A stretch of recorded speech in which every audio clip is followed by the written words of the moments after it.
This broadcast of Pennsylvania Newsmakers is presented by Pennsylvania Medical Society. Doctors and patients preserve the relationship.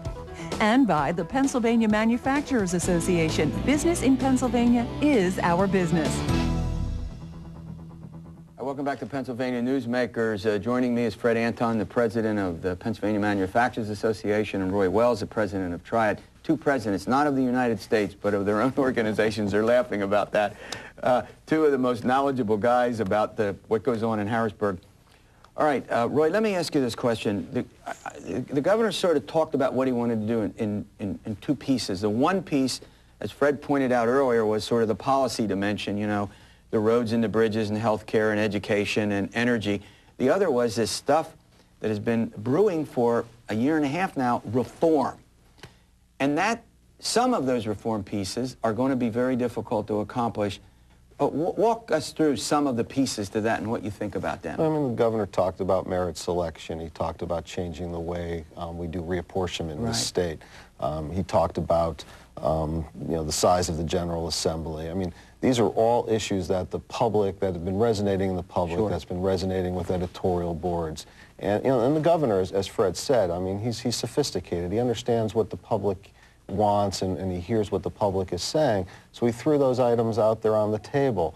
You know, the interesting thing is, these are not items that the governor accomplishes. These are items that the General Assembly needs to accomplish. And he doesn't even get a vote. I mean, it's not like he can veto a law here. There's no law to veto. Yeah, it's an amendment that goes right to the people. Yeah, I mean, it's, you know, so it's somewhat brilliant on his part. You know, the General Assembly's pretty sophisticated themselves, and they've been in front of these issues before and know how to handle it. But it's different times now. The public has a different view. Well, one area that I think universally is internal legislative reform. Yep, good point.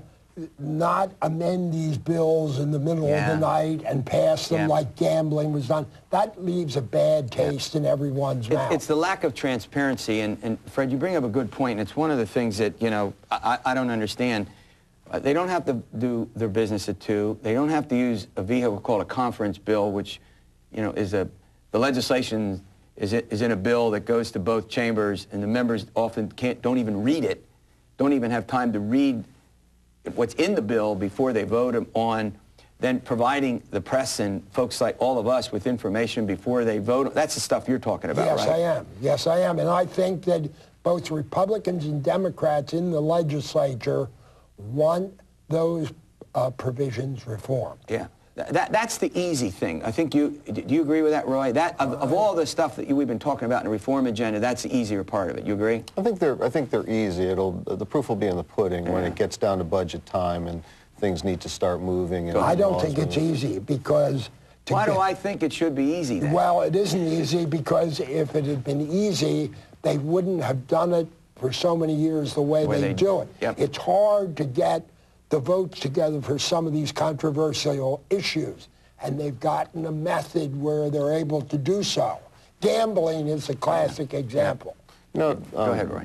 Things have changed over time. When I worked in the General Assembly and I was a budget analyst, we went to caucus before the budget vote, and that was the first time the members saw the budget numbers. Nobody saw them. Only the leadership and the Appropriations Committee saw them. The members saw them at the last minute so that they couldn't change their minds before they went out on the floor and voted the budget. Now these budget bills are discussed. The members see the numbers well in advance. The public sees it well in advance. I mean, it's been an evolutionary change. It doesn't happen overnight. It takes time. And I think we'll continue to see these evolutionary changes. Okay, Roy gets the last word. I want to thank Fred and Roy for coming. We'll have them back and see how Rendell, we're going to look at some of this stuff in the next couple of months to see how Governor Rendell does with his agenda. When we return, we're going to have we're going to hear from the business community. What is there in, you know, this new year 2007 that business community is looking towards? We'll find out how to get their reaction to the Rendell agenda, and we'll do that when we return. This broadcast of Pennsylvania Newsmakers is presented by the Pennsylvania Credit Union Association, Pennsylvania Credit Unions, where people are worth more than money. And by the Energy Association of Pennsylvania, Pennsylvania's energy information source.